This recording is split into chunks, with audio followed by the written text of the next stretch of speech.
2020 order suspending certain provisions of the open meeting law, general law, section 20, the remote meeting procedures using technology. We have a motion to approve the bills. So moved. So moved. Okay, how about I'll it? second. Sounds good. Motion being made and seconded. Is there any discussion on the bills? There being none, all those in favor? Aye. Unanimous, thank you. Can we have a motion to approve the minutes of the meeting of September 8th, 2020? So moved. Second.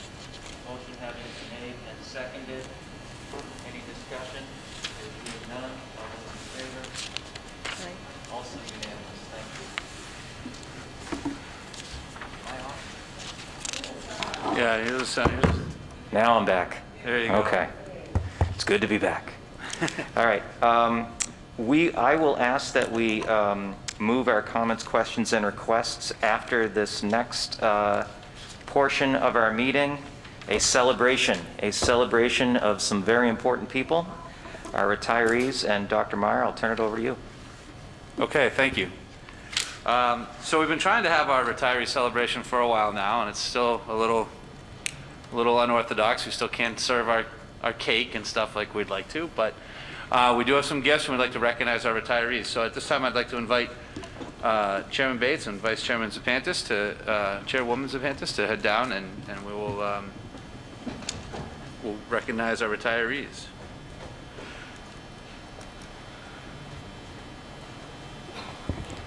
So what we'd like to do is when we call your name, if you could come down, there's a little black mat right there in front of the camera. You can grab your gift from the table, kind of turn and face the camera. I'll read a little something, and then we'll get a good photo op, and it'll be good. And we'll clap. All right. So tonight we'll be recognizing the retiring members of the Clinton Public School family for their years of service to the students of Clinton. We have 8 staff members to recognize this year. 3 of those members were unable to attend, so I want to acknowledge them now. Joyce France, Certified Occupational Therapist Assistant. It was in the district for 10 years. Pam Jones, Instructional Assistant at Clinton Middle School and Clinton Elementary School, 19 years. And Barbara Favreau, Clinton Elementary School Kindergarten IA, 31 years. So for the retirees who are here tonight, I'll call your name. As I mentioned, please come down to the table, pick up your award, face the camera, and I'll share some remarks. So our first one we're going to start with is Irene Daly. You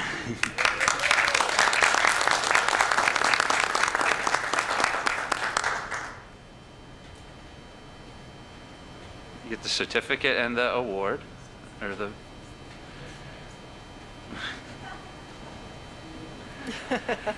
All right.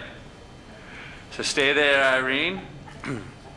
Irene has served as a district substitute coordinator for as long as I can remember. And I do remember calling her, sometimes at the wrong time, sorry about that, back when I was a teacher. Irene's position transitioned from a stipend position to a more permanent part-time position in 2007. So she's been recognized for her 13 years of service in that capacity. Additionally, Irene was, and we hope continues to be, involved in the FIRST program. Thank you, Irene, for all of your contributions. Here's hoping that you can relax in retirement now that you won't be receiving and making all those phone calls each day. Congratulations.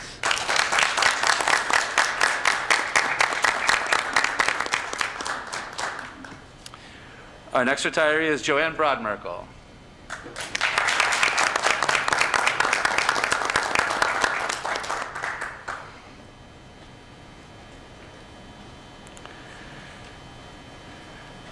Joanne will officially be retiring on October 3rd. She's been in the district for 22 years, primarily as a Clinton Elementary School reading specialist.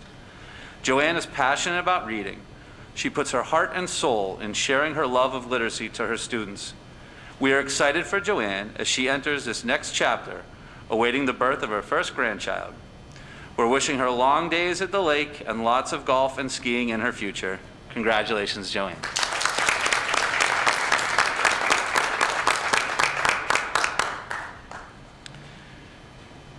Next, we'd like to recognize Jane Fitzgerald.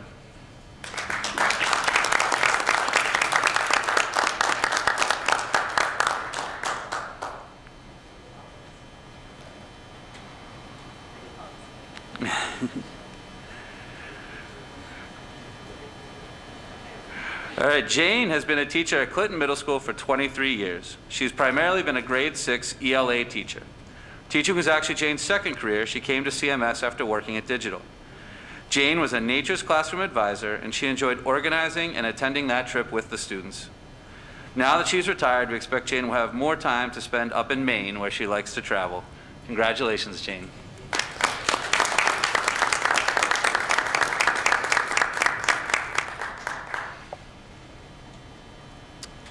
Next, we'd like to recognize Patricia Sharmack.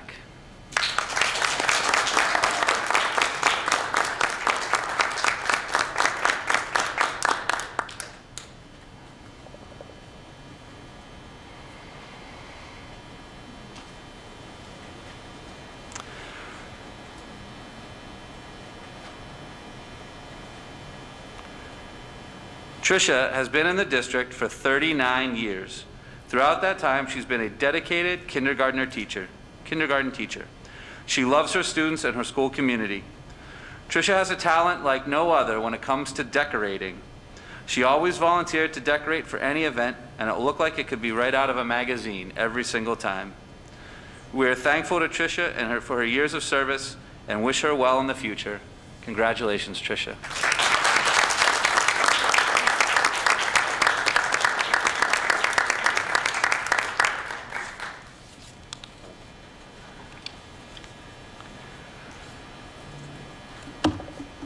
Last but not least, Anne-Marie Sargent.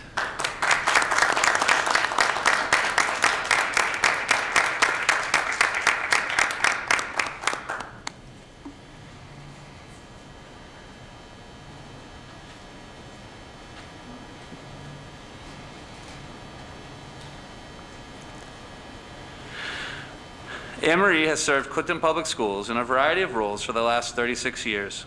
She started her career as a special education teacher, working primarily in 6th grade math. As her career progressed, Anne-Marie became the math department chair, the assistant principal, and finally the principal of Clinton Middle School. Anne-Marie loved to help organize activities to bring the students, staff, and community together. Things like the PBIS program, the Harvest Festival, Student of the Month, the student faculty basketball games. These were all the types of activities and programs that Anne-Marie loved. Also, did I mention that Anne-Marie loves to bake? I never had to worry about food for an admin meeting because I knew that Anne-Marie would always show up with some delicious treat she made herself. I know in her retirement that Anne-Marie is looking forward to spending more time traveling to see her daughter. Thank you, Anne-Marie, for all your contributions to Clinton Public Schools. Congratulations.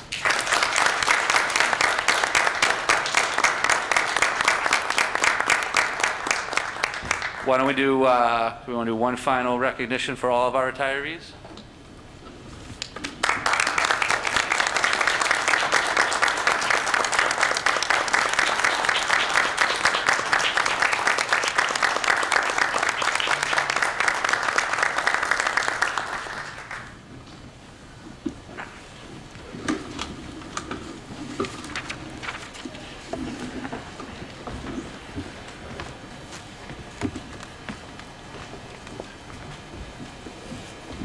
I don't know if you want to invite the retirees to, they're more than welcome to go take pictures in the lobby. While you are certainly absolutely welcome to stay for the business portion of the meeting, we will not be offended in the least if you would like to take your leave of us. And please know how grateful we are for all of your service to the students in the town of Clinton. We are honored by your work. Thank you. Thank you. Have a nice night.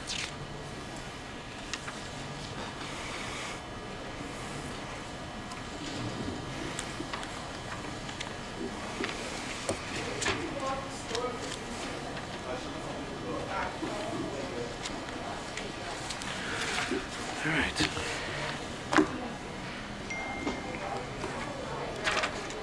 So are there any questions, comments, or requests? Good. Yes? I guess the CTA always has to have a word. However, we are pleased and excited and ecstatic to be back in our classroom with our students. Making a friend Indeed. Thank you so much, and please extend our thanks to all the teaching staff as well. Without any, if there are no objections, Dr. Meyer, we'll get back to your part of the report. Okay. So we had our retirees celebration. It was nice to see everyone together. We do have one resignation that came in kind of late from Leah Askren. She was IA at the elementary school, so she resigned on Friday, September 4th. Moving on to some school reopening updates. So for the opening report, I was just going to talk a little bit professional development and parent meetings. Our last meeting was on the 8th, so we had just sort of kind of started that. We had 1 week back. We still had another week to go. Really, as that week went on, we transitioned less structured PD, more individual time for teachers to work on their own needs and to continue with their parent meetings. I thought the parent meetings went very well. Getting the students and the parents back in the building seemed to be a nice step, a nice way to kind of break the ice. I'd say I made the joke on the day before school started, they almost went too well, because we were getting so many parents that after coming into their meeting were asking if they could switch their students from remote to hybrid. So we did tell them we would try to accommodate them, but just not in the next 2 days, right? So we are working on making some shifts already. We did have our first day back last Wednesday. I went to the selectmen meeting that night, but I told them at that meeting, I said that, in my mind, I couldn't have hoped for it to go better. Doesn't necessarily mean it was perfect, but it just means that, when you're thinking of how's the first day of school going to go, it was pretty smooth. And I think, as Quist said, I think that the teachers are excited to be back. You can see that. Kids are excited to be here. Parents are appreciative, I think, of all the effort that we put in. I hear, there's a lot of parents in the pickup line that are just giving us, thank yous and nice jobs and that kind of stuff. So I think it was a great opening. I think we had a real solid first 3 days. Now today, not that today wasn't a good day, but I think today was our first day all over again, right? So today was kind of like day one for the gold cohort. So it was a little bit trickier because it was, as a teacher, you had to kind of remind yourself, or as a staff member, that these kids haven't been through this, right? It's new. So, but I think overall, like I said, it still went well. I think it's been a great opening so far. Hopefully we can just keep working out the kinks. We're still, ironing out little bits of technology things here and there, those things that come up, but we're moving and getting them set up. The health update is the next thing I want to talk about. In your packet, there's a graph that I've included. So what I did, it's a chart from the state data, and you can see that there's the one row there has the color coding on it, and you can see that we were, we had a couple weeks there where we were 6.6, then we dropped down that right after our last meeting to 5.1, and then on the 16th we kind of jumped back up to 7.6. And when I first talked to the Board of Health about that, I saw them the 16th when this data came out, and they were very confused about it because the number of cases reported, that 298 reported, didn't match their number. So they actually had to do some digging around, and they found out that there were actually some cases that had originally been attributed to another town that had to get recoded to Clinton. So it kind of was, but they were older cases. They weren't brand new. So we're hoping that those ones will fall off coming up in the next one. What I tried to show is, sometimes you can look at this and it'll make sense, and sometimes you can't. If you go down to the third row from the bottom, it says weekly increase. So what I did there is I just subtracted the number of cases, the total cases. You just subtracted to figure out how many new cases were there. So then I added the 2 weeks to give you an expected 14-day total.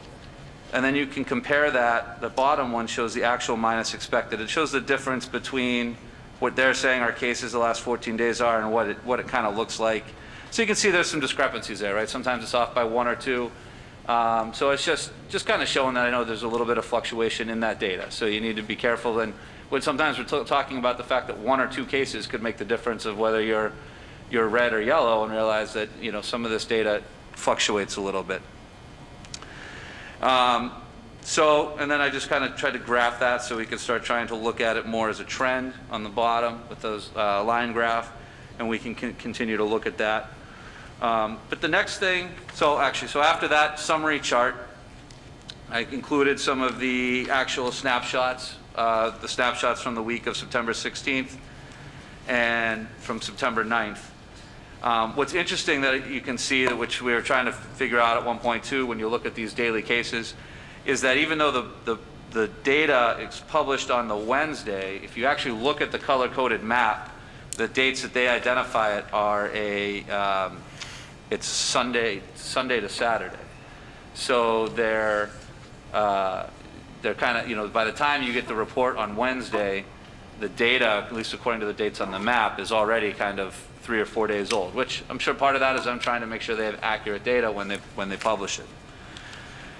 So we have those. So you can see we're still in yellow. We're hoping that we will improve. We've been in very close contact with the Board of Health. We continue to talk about lots of things, and just to make sure that we can try to keep moving forward here. They're anticipating we're going to go down again. They anticipate we'll go down this week. There's a memo in here after you get past the data. It says it's dated September 14th, 2020. It's addressed to school committee members. Okay, so this is a memo from Commissioner Riley, and it's all about interpreting the weekly color-coded health metrics. And one of the big things, if you kind of jump down to the bolded one and kind of that second main paragraph there, it says, with each weekly update of the color-coded health metrics, we have seen municipalities falling in and out of red and/or yellow designation. For this reason, it is critically important that school districts do not make decisions based on a single report from the DPH. Instead, I recommend that school districts wait for color changes in either direction for 3 consecutive weekly reports before considering a change to an instructional model, for example, from remote to hybrid or in-person. So essentially, even though I know we're getting closer to that, you know, we are at 7.6, you know, you're potentially 1 or 2 cases away if that data didn't improve of going red. What the state is saying is they want you to really look at like 3 weeks of data and not make these snap decisions. It could be, like I said, based on just 1 or 2 cases. Now, I know Mr. Bailey and Mr. Varakis, like you guys probably got invitations to the safety committee meeting that we scheduled for this Thursday. And part of that is just because I want to make sure that we'll have the data that will be released on Wednesday, and then I want us to be able to meet as a safety committee on Thursday in case it does go into the red. You know, I don't think it's a cause for us to have to shut down immediately given this guidance, but it's something that I do think we'd want to make sure that we are talking to the Board of Health about to make sure that nothing has changed. Right now, as far as I know, they're not saying that there's any threat of community spread or so it's like a large outbreak. In their mind, there's very minimal cases, and they would suspect that we would go down and that wouldn't be an issue. But I also, we never ended up sneaking that other safety committee meeting in right before school, so I wanted to get one on the books here so we could all just touch base and see how things are going. I mean, that's most of the update I wanted to give on the data and the metrics and that. Does anyone have any questions for me on the data or that interpretation guidance or anything like that?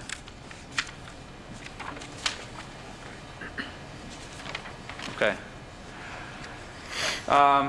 So the only other thing, the Board of Selectmen meeting, I went to the Board of Selectmen on the 16th. We were able to talk. It was actually kind of, I think it was technically a joint meeting with the Board of Selectmen and the Board of Health. And I just gave them an update on the first day of school, shared with them the newsletter that we had, I brought them hard copies of the newsletter that we sent out on Friday prior to that, so they could see some of the pictures of the things that we've done and see and learn about, you know, free lunches and the sports season and all that kind of stuff. So that went well. Athletics is our athletics is starting, right? They started last Friday, mostly with meetings, and I know today there's a lot of pictures I saw posted on Facebook of our various practices with the kids doing the students doing drills with their masks on or warming up with their social distancing and doing those types of things. That was great. One topic that did come up at the Board of Selectmen meeting kind of pertaining to athletics was the idea of the students who might be participating in sports that are like out of state. So sports that might not be, might not be able to participate in Massachusetts, but you can participate in other states, and students who might be joining teams to go do that, and how that could potentially lead to any increase in our local numbers and could have an impact on what we can do here in Clinton. So I was kind of asked about that question. I think the main thing I just said is I hope no matter what people are doing, that they're trying to be smart, following the directions that they can follow. I assume that everywhere you go, there's going to be some sort of restrictions on masks and numbers and social distancing. But I did reach out to our attorney just to kind of see if there was anything in there, if that was considered any type of violation of almost like a quarantine type policy. Because if it's something that the state says you can't do here, but you're going to another state to do it, is that sort of circumventing, the travel policy kind of in a way, or any other COVID restrictions. So I did reach out to our attorney just to say it. And like I said, we're not trying to set the selectmen meeting. It's all we can do to try to control everyone's behavior during the school day. I generally don't like to get into trying to police what people do on the weekends and in the afternoon. But we just hope that everyone is trying to be as safe as we can and understand that we're trying to keep our numbers low so that we can try to have a successful school year. So that's where we are on that. So like I said, I did send I haven't heard, I have a call scheduled with Sharon Siegel tomorrow to kind of address her thoughts on that question, because she had to do a little research on it. And then once we kind of see what her recommendations are, I'll bring that back to the board. Thanks. I think that's all I really have. I put other there because it's such a fast-changing world that you never know what's going to come up, but I think it went pretty smooth. So HR update, I think we're pretty close, but we're kind of still in that limbo position. I tried making a few calls today to try to see where we were, but I think we're getting pretty close, but I don't want to divulge too much right now. And I think, unless there's any other questions from me, I think that's all I have. Any questions from the board? Nope. All right. Do we have, and I think I know the answer to this already, do we have anything from any of our advisory committees? Just like Curriculum? Steve said, we meet, safety is Thursday. Thursday Yep. for safety. I think it's 3 o'clock. Is it 3? Yeah. I can't remember. I'm always late. And I think from a marketing perspective, Steve had sent out a recent newsletter about Yep. a week or so ago as well. Yep. Yeah, looked great. Anything under, policy and procedures have not met since the last time we presented you with a bunch of policies. Anything from facilities? Okay. Anything from negotiations subcommittee? Okay. Anything under old business? Oh, I'm sorry, did I miss you, say marketing? Sorry. No, that's fine. I just wasn't sure what the pleasure of the marketing committee was. We have started a new school year officially, but we had kind of passed by any meetings that we had. I don't know if we feel, the newsletter is fabulous. That was one of the biggest things that we took away from last year's marketing committee. I can't say enough about how wonderful it is. And it's great to get it. And one member of our committee is kind of doing all the work of it. So. But I didn't know if we should try to set something up. Maybe I can email you guys Sure. and see if you want to set something up. Okay, great. Absolutely. Okay. Yeah, clearly the marketing is working with Dr. Meyer getting requests all the time for parents to send their children to Clinton. So, I'm sorry, is there anything else under our advisory committees? Okay. Is there anything under old business? I just wanted to mention, is my mic on? I don't know. It doesn't sound like it. Okay, there we go. There you go, Sorry. that's better. There you go. I happen to be on the district website for the first time in a while, and I just have to compliment whoever's keeping up with the website. It's so robust, and I mean, if you don't have a child in school, maybe you don't, happen to go to it that often, but I was really impressed. I spent a lot of time looking through it. It's all very up-to-date information, and it was really great. Had different links to everything, so it showed very well, and I just wanted to make sure whoever's responsible for that gets a little bit of kudos. One thing that I was concerned about, because I did hear from someone who had sent an email to the school committee, I'm still not sure. I don't personally check my email, but when oh, perfect, so we're covered. Yep. Okay, all right, good. All right, I just wanted to make sure that we weren't missing anything, because I saw the click here to email the school committee, and I just wanted to make sure that somebody was getting that. Perfect, okay, great. Yep.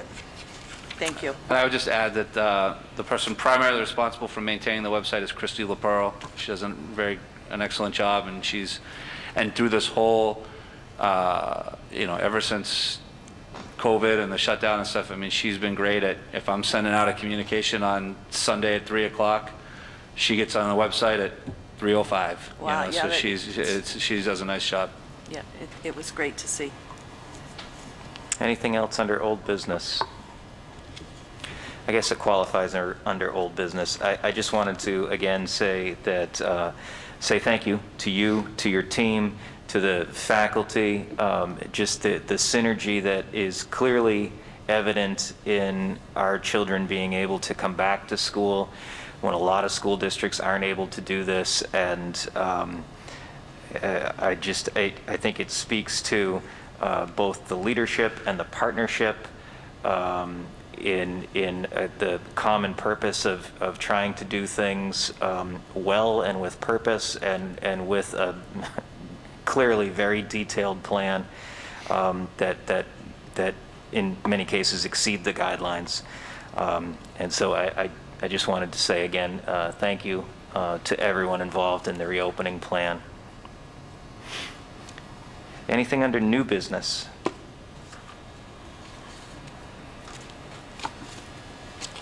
So I will say, I don't believe that MASC is having their annual conference this year. I don't think there's any way possible for them to do that. If we come across virtual, I know that the MASS conference this summer was virtual, an abbreviated virtual. If between now and the next meeting, if there are offerings, I'll get those out to committee members if you want to take advantage of some of those things. Anything else under new business? Okay. So under Chapter 30A, Section 21 of Massachusetts General Law, the Open Meeting Law, the committee will enter into executive session to discuss contract negotiations with the superintendent and instructional assistants. The committee will not reconvene. How say you, Mr. Bailey? Brendan Bailey, aye. Tina Zapantis, aye. Matt Veracas, aye. Deborah Goodsell, aye. Joel Bates, aye. Thank you, everyone.